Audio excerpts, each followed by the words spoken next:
Today we want to learn how to use the Google Chrome to open your PDF file.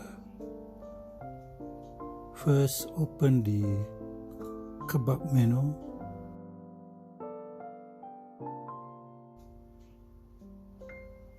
The three dots at the right. Then go to Setting.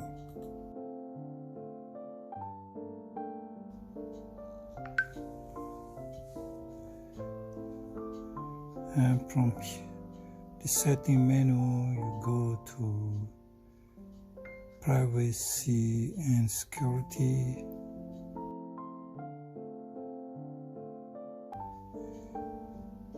And then you go to Site Setting.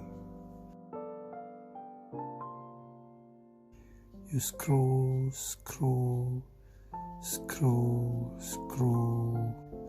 You click the additional setting.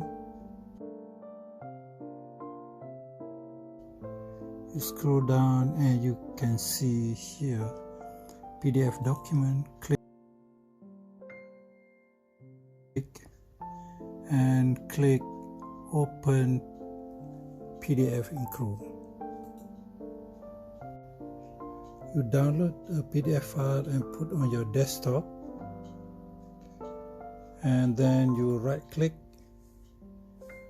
and here it says open with.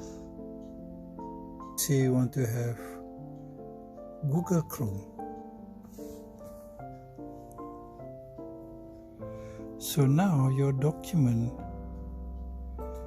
is open in Google Chrome, so you can browse and read as if you are in Acrobat. Have a nice day.